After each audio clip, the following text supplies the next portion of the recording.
Hello students, this is our lecture number 1, chapter number 3, the pair of linear equations in two variables. So let's start the topic. In this chapter, we are going to study about the pair. Pair means two equations are there. Pair of equations, linear equations. So linear हमने already 9th class में complete किया था. Linear means 1 degree.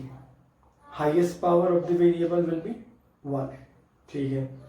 सो linear equation हम पढ़ने वाले हैं और उन लीनियर इक्वेशंस का भी क्या पढ़ रहे हैं, pair, and that is in two variables.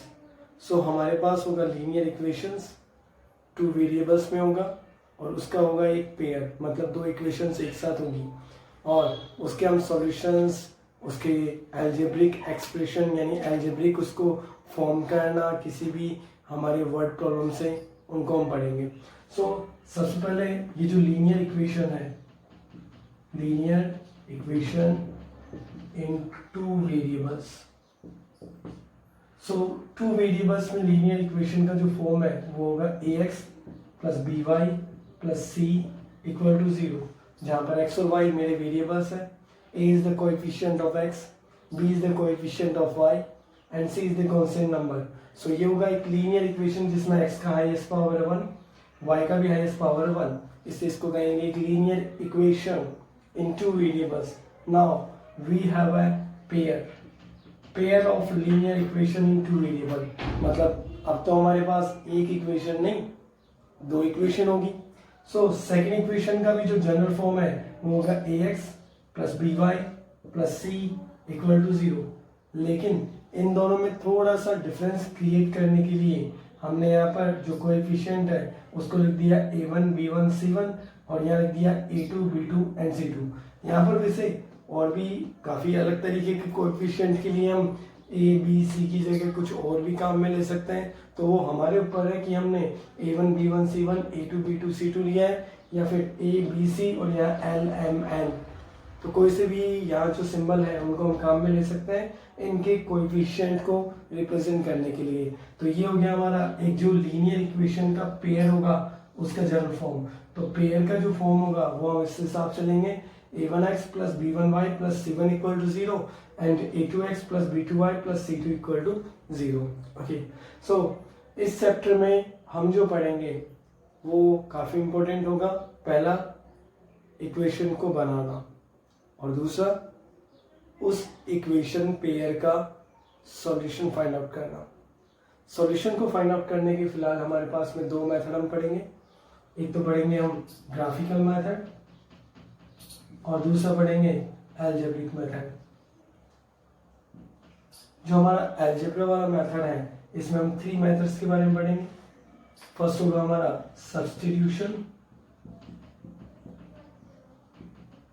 Second is elimination and third is cross multiplication.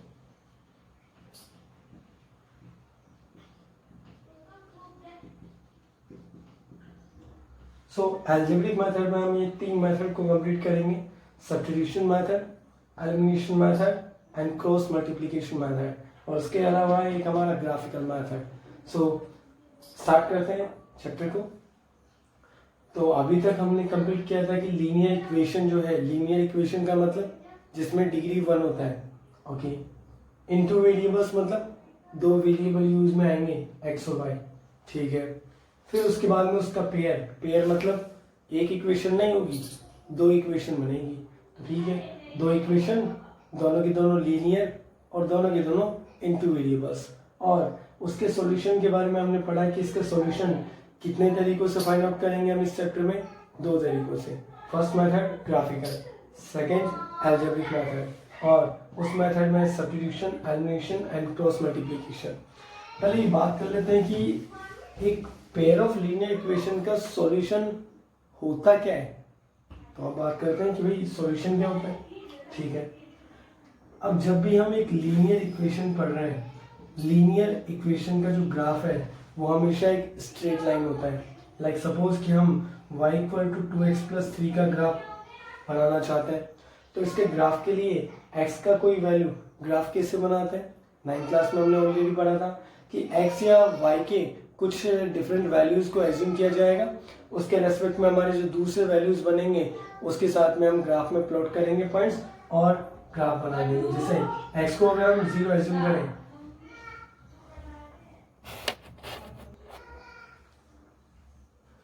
अगर हमने x का वैल्यू 0 इसके अंदर पुट किया तो y का वैल्यू बन जाएगा हमारे पास 3।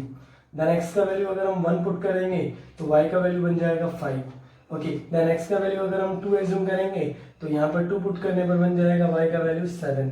तो ये तीन वैल्यूज हमने यहाँ फाइंड आउट कर लिया x और y के।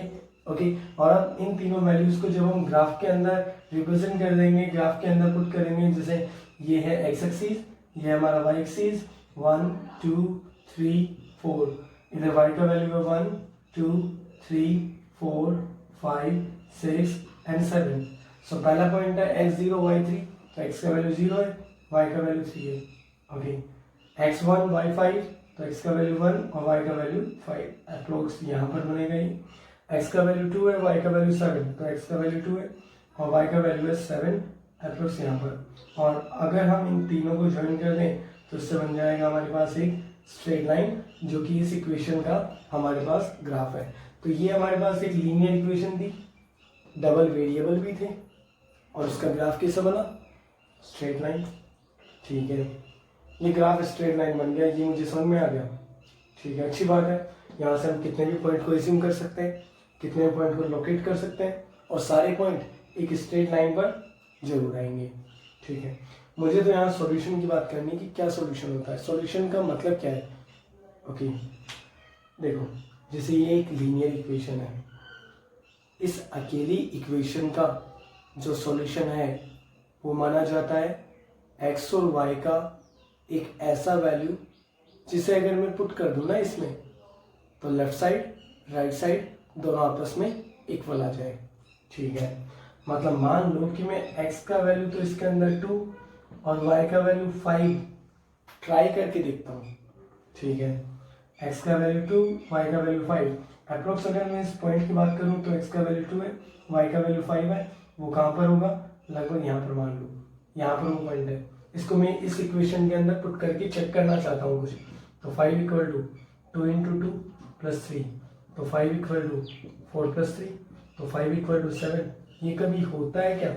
5 7 के इक्वल तो होता ही नहीं है, मतलब लेफ्ट साइड और राइट साइड इक्वल नहीं बने, मतलब ये पॉइंट इस इक्वेशन को सेटिस्फाई नहीं कर पाया, यानी ये पॉइंट इस इक्वेशन का सॉल्यूशन नहीं है। सॉल्यूशन किसको बोल रहे हैं हम? जिस पॉइंट को अगर मैं इसके अंदर पुट कर दूंगा ना, तो लेफ्ट साइड और राइट साइड दोनों आपस में इक्वल हो जाएंगे। जैसे x का वैल्यू 2 और y का वैल्यू 7, तो इस कंडीशन में y का वैल्यू यहाँ पर 7 आएगा, यहाँ पर 7, यहाँ पर 7। और अब हम कहेंगे कि लेफ्ट साइड राइट साइड की इक्वल है, मतलब ये इस इक्वेशन का एक सॉल्यूशन है। तो मतलब इस लाइन के ऊपर आने वाले जितने भी पॉइंट्स हैं वो सब हमारी इस इक्वेशन को सेटिस्फाई करेंगे। चाहे आप पुट कर दो 0,1, चाहे पुट कर सकते हो 1,5, चाहे पुट कर सकते हो 2,7, चाहे 3 के रेस्पेक्ट में भी जो वैल्यू आएगी उसे भी पुट कर सकते हैं। ओके, जो कि शायद 10 बनेगा। 4 के रेस्पेक्ट में भी जो वैल्यू आएगा उसे पुट कर सकते हैं। तो एक इक्वेशन के कितने सॉल्यूशन होते हैं काउंट करके देख लेते हैं, 1 2 3 4 5 6 7 8 9 10। तो एक स्ट्रेट लाइन है, there are infinity number of points, यहाँ बहुत सारे पॉइंट्स हैं और वो सारे के सारे इसके क्या माने जाएंगे? सॉल्यूशन। तो इस लाइन के ऊपर आने वाले जो पॉइंट है वो इस इक्वेशन को सेटिस्फाई जरूर करेंगे, वो हर एक पॉइंट इस इक्वेशन का एक सॉल्यूशन है। जबकि इस तरफ वाले जितने भी पॉइंट है और लाइन के इस तरफ वाले जितने भी पॉइंट है वो एक भी पॉइंट इसको सेटिस्फाई नहीं कर पाएगा। जैसे इस पॉइंट को पुट करके देख लो, इस पॉइंट का कोऑर्डिनेट है 3,0, तो x की जगह 3, y की जगह 0 पुट करो, तो y की प्लेस पर 0, 2 इंटू एक्स की प्लेस पर 3 plus 3, so 0 equal to 6 plus 3, तो ये बन जाएगा 0 इक्वल टू 9, जो कि पॉसिबल नहीं है, मतलब 3,0 इस इक्वेशन का एक सॉल्यूशन नहीं है। तो इक्वेशन का सॉल्यूशन क्या होता है? एक ऐसा पॉइंट होता है जिसको अगर मैं यहाँ पर x और y के प्लेस पर पुट कर दूँ तो लेफ्ट साइड राइट साइड दोनों इक्वल बन जाते हैं। मतलब इस इक्वेशन को जो सेटिस्फाई करेगा वो पॉइंट एक सॉल्यूशन है, जो इसको सेटिस्फाई नहीं करेगा वो इसका सॉल्यूशन नहीं है। तो ये सॉल्यूशन मैंने बात किया, क्या होता है सॉल्यूशन?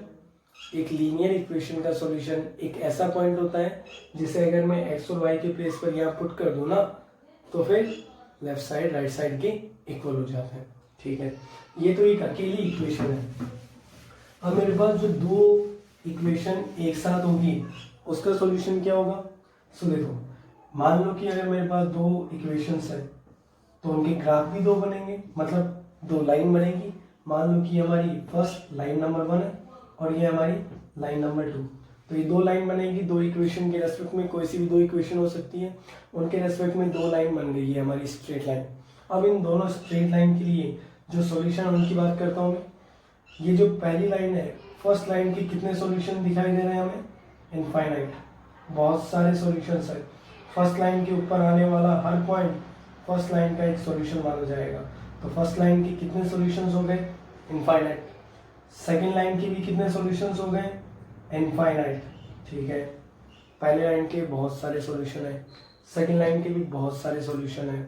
फिर एक कंबाइंड सॉल्यूशन क्या माना जाता है? लीनियर इक्वेशन का सॉल्यूशन। लीनियर इक्वेशन का जो पेयर है, पेयर का सॉल्यूशन माना जाता है एक ऐसा पर्टिकुलर पॉइंट जो पहली इक्वेशन को सेटिस्फाई करने के साथ साथ दूसरी इक्वेशन को भी सेटिस्फाई कर दें।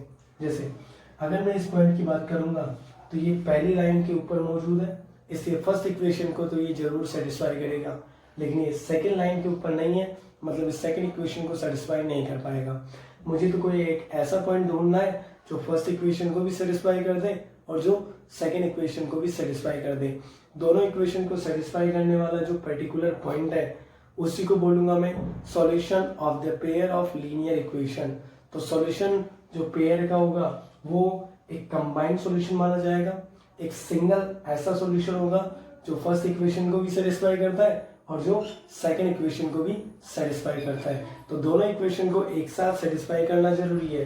तो हमारा ये अगर पॉइंट में नोटिस कर लूँ तो ये मेरी सेकेंड लाइन को तो सेटिस्फाई करेगा लेकिन फर्स्ट को सेटिस्फाई नहीं करेगा। लेकिन अगर मैं इस पॉइंट के बारे में बात करूंगा तो ये फर्स्ट लाइन के ऊपर भी मौजूद है और ये सेकेंड लाइन के ऊपर भी मौजूद है। ओके, इसलिए ये पॉइंट ही माना जाएगा इन दोनों लाइनों की जो इक्वेशंस बनेगी उसका एक सॉल्यूशन।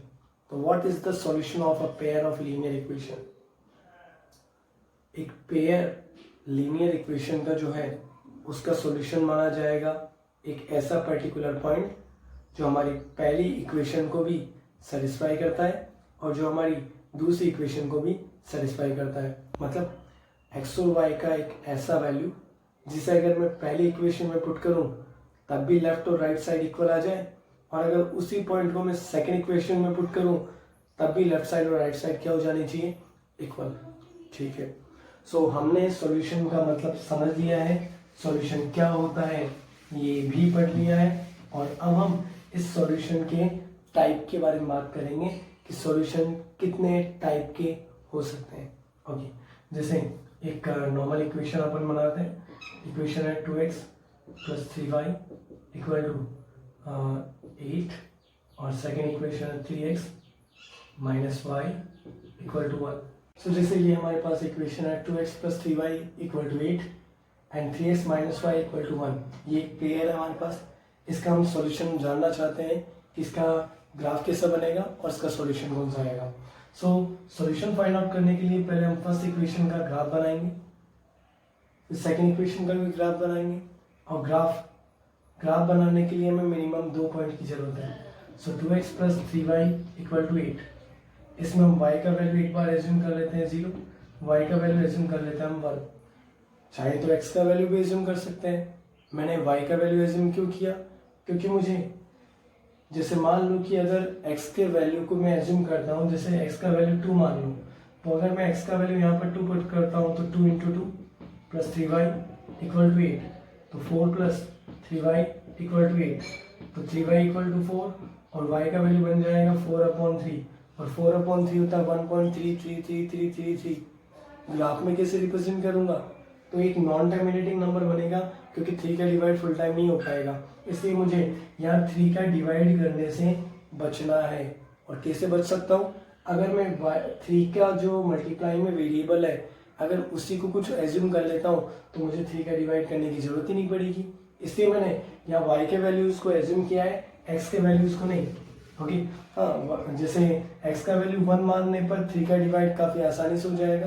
तो कुछ वैल्यूज़ है जहाँ पर 3 का डिवाइड करना आसान होगा, कुछ वैल्यूज़ ऐसी होगी जिसमें 3 का डिवाइड करना मुश्किल होगा। तो हर बार हमें ये पता करना कि भाई कहाँ पर कितना एज्यूम करें कि 3 का डिवाइड ईजिली हो जाए, वो थोड़ा सा टफ होगा। इसलिए हम डायरेक्टली y के वैल्यू को एज्यूम कर लेते हैं। तो यहाँ पर 2x plus 3 into 0 equal to 8, तो बन जाएगा 2x प्लस 0 इक्वल टू 8, और x का वैल्यू बन जाएगा 4। देन y का वैल्यू 1 एज्यूम किया तो 2x plus 3 into 1 equal to 8, तो 2x प्लस 3 इक्वल टू 8 और 2x इक्वल टू 5 बनेगा, और x का वैल्यू आ जाएगा 2.5। तो ये हमारे पास में 2 पॉइंट्स आ गए। इन दोनों पॉइंट को हम ग्राफ टेबल में रिप्रेजेंट कर देते हैं। x का वैल्यू 4 है तो रेस्पेक्टिव y का वैल्यू है 0, और x का वैल्यू 2.5 है तो रेस्पेक्टिव y का वैल्यू है 1। ओके, अब सेकेंड इक्वेशन के लिए भी बनाते हैं। 3x minus y equal to 1। इस बार भी मुझे 3 का डिवाइड करने से बचना है, तो मैं x को एक बार एज्यूम करूंगा 0 और x को एक बार एज्यूम करूंगा 1। तो x को 0 एज्यूम करेंगे तो यहाँ बन जाएगा 3 into 0 minus y equal to 1। ये तो 0 हो गया, तो माइनस वाई इक्वल टू 1, और y का वैल्यू हो जाएगा नेगेटिव 1। देन x का वैल्यू 1 एज्यूम किया है तो 3 into 1 minus y equal to 1, so 3 minus y equal to 1, negative y equal to negative 2 बनेगा, नेगेटिव से नेगेटिव कैंसिल, और y का वैल्यू बन गया हमारे पास में। ओके, सो ये हमारे पास में सेकेंड इक्वेशन की भी हमने 2 सॉल्यूशन फाइंड आउट कर लिए। x का वैल्यू 0 है तो रेस्पेक्टिव y का वैल्यू है नेगेटिव 1, और x का वैल्यू 1 है तो रेस्पेक्टिव y का वैल्यू है 2। अब इन दोनों जो पॉइंट्स हैं इनको हम ग्राफ के अंदर रिप्रेजेंट करते हैं। सो जैसे कि हमारे पास x एक्सिस, ये y एक्सिस, x के वैल्यूज है यहाँ पर 1 2 3 4 5, y का वैल्यू है 1 2 3 4 5 नेगेटिव 1। ओके, रिप्रेजेंट करते हैं पहला इक्वेशन 4,0, x का वैल्यू 4 है, y का वैल्यू यहाँ पर 0 है, x 2.5 y 1, तो x का वैल्यू 2.5 यहाँ पर होगा और y का वैल्यू 1 अप्रोक्स यहाँ पर ले लेते हैं, क्योंकि मेरे पास ये एक्चुअल में ग्राफ तो है नहीं। आपके पास ग्राफ होगा तो ग्राफ्स में आप इजीली उसको देख सकते हैं कि कहाँ पर कौन सा पॉइंट है। तो ये हो गया हमारा फर्स्ट इक्वेशन का ग्राफ, और इसकी इक्वेशन भी 2x plus 3y equal to 8। Second equation के लिए पॉइंट पहला x0 y नेगेटिव 1, तो x0 है y है नेगेटिव 1, और x1 y2, तो x का वैल्यू 1 y का वैल्यू 2, तो x का वैल्यू 1 y का वैल्यू 2 यहाँ पर आएगा। इन दोनों को भी ज्वाइन कर लेते हैं हम।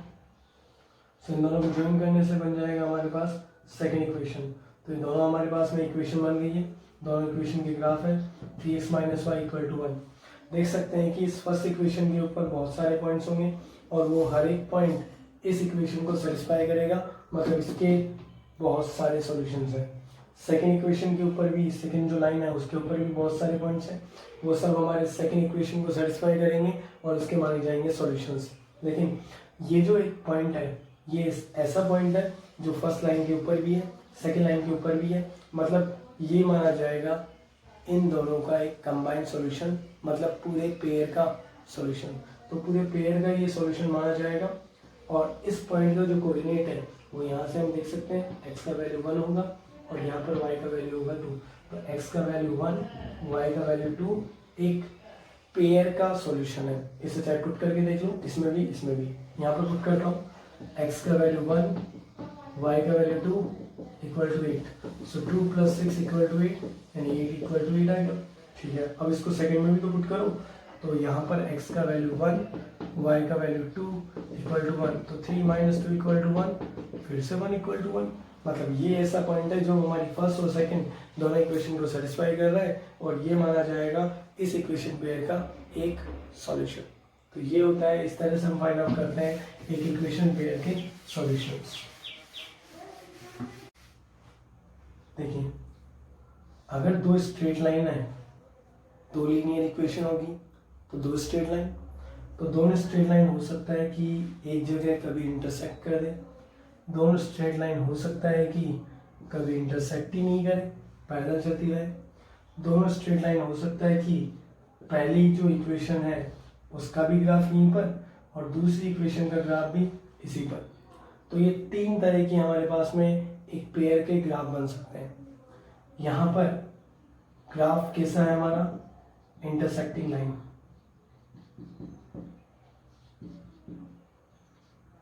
ओके, ये वाला ग्राफ कैसा है हमारा, पैरेलल लाइंस। और ये वाला ग्राफ क्योंकि दोनों एक ही पर है, एक ही लाइन पर है, तो इसे बोलेंगे हम कोइंसिडेंट लाइंस। तो ग्राफ हमारे 3 तरह के बन सकते हैं। दोनों लाइन एक पॉइंट पर इंटरसेक्ट कर सकती है, इंटरसेक्टिंग लाइन। दोनों लाइन कभी इंटरसेक्ट ना करें उसे बोलेंगे पैरेलल लाइंस। और एक होगा हमारा कोइंसिडेंट लाइन, जबकि दोनों लाइंस सेम रहेगी, एक ही लाइन को रिप्रेजेंट करेगी। अब यहाँ एक कॉमन पॉइंट हमें ऐसा जरूर मिलेगा जो फर्स्ट इक्वेशन सेकंड इक्वेशन दोनों को सेटिस्फाई करें। मतलब यहाँ पर मिलेगा हमें वन यूनिक सॉल्यूशन। ओके, यहाँ पर इस इक्वेशन के इनफाइनाइट नंबर ऑफ सॉल्यूशन है, इस इक्वेशन के भी इनफाइनाइट नंबर ऑफ सॉल्यूशन है, लेकिन एक पर्टिकुलर पॉइंट ऐसा कॉमन पॉइंट नहीं है जो फर्स्ट इक्वेशन सेकंड इक्वेशन दोनों को एक साथ सेटिस्फाई करता है। मतलब इसके लिए होगा हमारे पास 9 सॉल्यूशंस। इसमें हमारे पास एक भी ऐसा फिक्स पॉइंट नहीं होगा जो फर्स्ट इक्वेशन सेकंड इक्वेशन दोनों को एक साथ कभी सेटिस्फाई कर पाए। ओके, थर्ड, इसमें फर्स्ट लाइन भी यही है, सेकंड लाइन भी यही है। फर्स्ट इक्वेशन की जो ग्राफ है वो भी यही लाइन मानी जाएगी और सेकंड का भी जो लाइन है वो यही माना जाएगा। मतलब इसके ऊपर आने वाले हजारों पॉइंट ऐसे पॉइंट्स रहेंगे जो फर्स्ट इक्वेशन को भी सेटिस्फाई करेंगे और सेकंड को भी। मतलब हमें मिलेंगे मैनी सॉल्यूशंस या फिर इनफाइनाइट नंबर ऑफ सॉल्यूशंस। तो यहाँ पर होंगे बहुत सारे इनफाइनाइट नंबर ऑफ सॉल्यूशंस। ठीक है, तो 3 तरह के हमारे ग्राफ बन रहे थे। अगर लाइन कभी इंटरसेक्ट करेगी तो उसमें एक सॉल्यूशन जरूर आएगा, लाइन कभी इंटरसेक्ट नहीं करी तो उसका कोई सॉल्यूशन नहीं होगा, और लाइन जब कोइंसिडेंट होने लग जाएगी तो हमारे पास होंगे उसके मैनी सॉल्यूशंस। ठीक है, फिर हम बात करते हैं अब पेयर की। जो हमारा इक्वेशन पेयर बनेगा, equation pair a1x plus b1y plus c1 equal to 0, और सेकेंड इक्वेशन होगा हमारा a2x plus b2y plus c2 equal to 0। तो ये जो पेयर होगा, पेयर का भी एक टाइप हम पढ़ेंगे। अगर इस इक्वेशन पेयर का यानी ये पेयर एक इस तरह से बना हुआ है कि हमारे पास इसका कोई ना कोई सॉल्यूशन निकल सके तो उसको बोलेंगे हम कंसिस्टेंट पेयर। और अगर ऐसा पेयर है जिसका कोई सॉल्यूशन कभी नहीं निकल सकता तो इसको बोलेंगे हम इनकंसिस्टेंट पेयर। तो कंसिस्टेंट पेयर होगा अगर हम कोई सॉल्यूशन इसमें फाइंड आउट कर सकते हैं, और इनकंसिस्टेंट पेयर होगा अगर हम इसका कोई सॉल्यूशन फाइंड आउट नहीं कर सकते। सो यहाँ पर क्योंकि एक यूनिक सॉल्यूशन है इसलिए ये होगा हमारा कंसिस्टेंट पेयर। इसमें कोई भी सॉल्यूशन नहीं है इसलिए ये पेयर होगा इनकंसिस्टेंट पेयर। और अगर हम इस लास्ट की बात करें तो यहाँ पर भी मैनी सॉल्यूशंस है। सॉल्यूशन चाहे एक हो चाहे मैनी हो उसे बोला जाएगा कंसिस्टेंट पेयर। तो हमारे पास 3 तरह के इक्वेशन पेयर के ग्राफ हो सकते हैं, उससे 3 तरह के सॉल्यूशन आ सकते हैं, और उससे हम फाइंड आउट कर सकते हैं पेयर का टाइप कि इक्वेशन पेयर किस टाइप का है। कंसिस्टेंट है मतलब उसका सॉल्यूशन जरूर आएगा, चाहे एक हो चाहे मैनी हो। इनकंसिस्टेंट पेयर है मतलब उसका कोई सॉल्यूशन कभी होगा ही नहीं। ओके, तो आगे हम इसी टॉपिक को फॉरवर्ड करेंगे और इसी टॉपिक से रिलेटेड कुछ एग्जाम्पल भी पढ़ेंगे। बिना ग्राफ बनाए हमें अब इन सब के बारे में भी बताना होगा कि बिना ग्राफ बनाए केवल इक्वेशन को ऑब्जर्व करके हम ये बता सकें कि उसका जो ग्राफ है वो पैरेलल बनेगा, कोइंसिडेंट बनेगा या इंटरसेक्टिंग बनेगा। तो ये सब काम करेंगे लेक्चर नंबर 2।